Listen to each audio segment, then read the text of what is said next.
Salutations distinguées, chers auditeurs. Aujourd'hui, aux archives vénérables de Saint-Maur, nous plongeons davantage dans l'énigmatique légende de la Garache. Dans cette seconde partie de notre voyage, nous exhumons un cas oublié, perdu dans les brumes du temps, datant de l'obscurité des terres vendéennes, de l'année 1884. Dans les méandres sombres de l'année 1884, régnait une atmosphère chargée de mystère et de peur. Au cœur de ce paysage envoûtant se trouvait Élisabeth, une femme énigmatique, aux yeux perçants et à l'âme tourmentée. Elle vivait dans une maison isolée aux abords d'une forêt ancienne et imprégnée de mystère. Élisabeth était mariée à Henri, un homme bon et juste, dont la présence rassurante apaisait les craintes des villageois.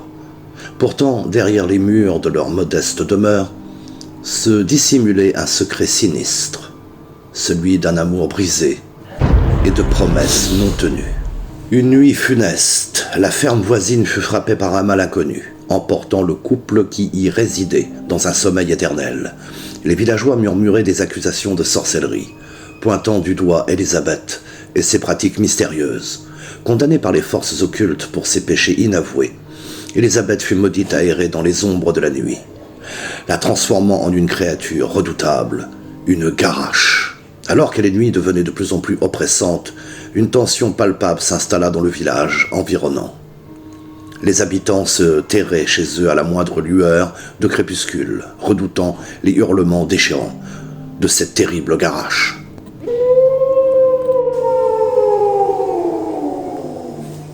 Pourtant, au cœur de l'obscurité, un amour interdit vit le jour.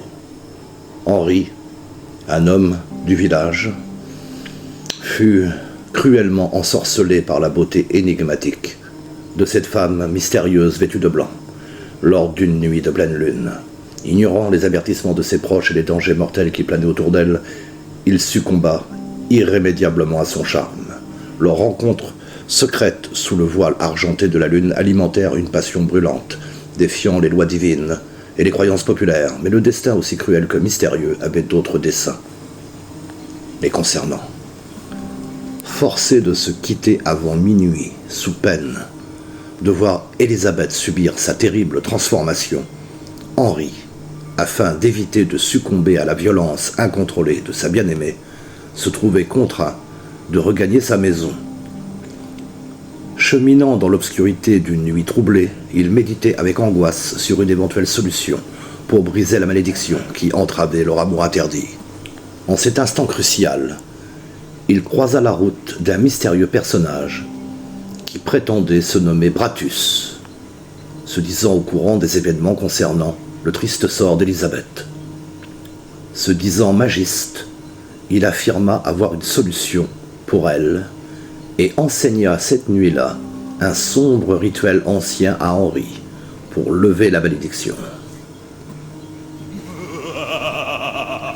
Dans les ténèbres de cette même nuit, une enfant du village fut témoin de l'apparition terrifiante de la redoutable Garache, bondissant par-dessus les haies en face de sa maison familiale. Prise de terreur, elle se hâta de narrer l'épouvantable scène à ses parents, dont le visage se figea d'effroi à l'évocation de ce nom maudit. Dès l'aube, conscient du péril qui menaçait leur communauté, un chasseur expérimenté du village se porta volontaire pour traquer la créature maudite, s'enfonçant courageusement dans les sinistres recoins de la nuit. Henri confia à Élisabeth les détails troublants de sa rencontre nocturne avec Bratus et de l'ancien rituel de libération qu'il avait appris. Malgré les craintes, Élisabeth consentit à se soumettre à cet espoir venu des profondeurs de l'antique Goétie. Cependant, les astres semblaient se liguer contre eux, car les événements prirent une tournure funeste et inattendue. Au lieu de trouver la délivrance tant espérée, tous deux furent ensorcelés par les puissances obscures du rituel, se transformant en Garache assoiffés de sang, plongeant ainsi dans les abîmes de leur propre malédiction.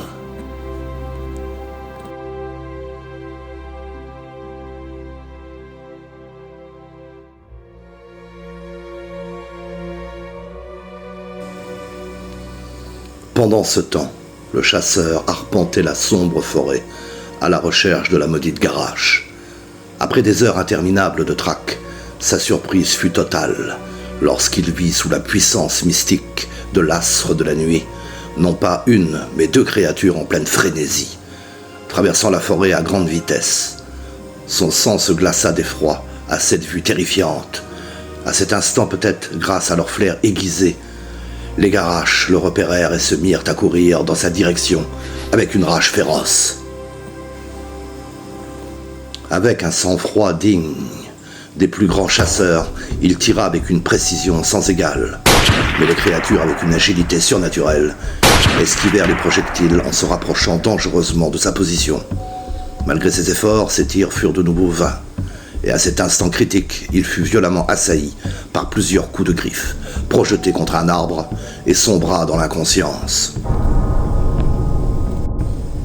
Au petit matin, il retrouvera lentement conscience, surpris de ne pas avoir succombé à ses blessures mortelles. Grièvement blessé, il parvint néanmoins à regagner le village, où il s'effondra sur le sol, devant les villageois terrifiés. Une fois ses forces retrouvées, il narra son récit nocturne, devant un auditoire médusé, décrivant avec une précision saisissante les horreurs qu'il avait affrontées dans les profondeurs de la nuit. Un vieil homme évoqua un rituel ancien consistant à charger les balles avec 3 morceaux de pain béni, semblant être le seul moyen véritablement efficace pour vaincre ces créatures infernales. Il entreprit alors un voyage vers l'abbaye voisine, où un moine réputé pour sa connaissance des anciens secrets résidait. À son retour au village, il était porteur des ingrédients bénis nécessaires pour mettre un terme à cette sombre histoire. Au lever du jour, un fermier fit une découverte des plus horribles. Son troupeau de bétail avait été décimé dans son champ pendant la nuit. De plus, on retrouva un homme mort derrière sa ferme, sans aucune trace de violence apparente. Cependant, le sol était parsemé d'empreintes de loups géants, témoignant ainsi du passage des créatures de l'Umbra.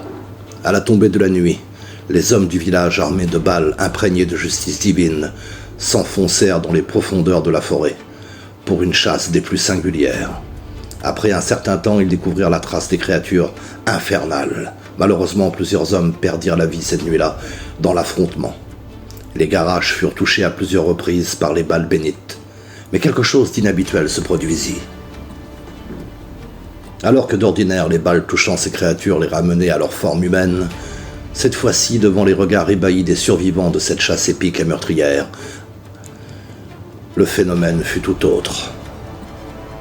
Une lumière éblouissante aveugla momentanément les 3 chasseurs survivants, et dans un balai envoûtant de feuilles, de terre et de branches tourbillonnantes, une mini-tornade sembla se former, figeant le temps dans un dernier éclat de puissance mystique.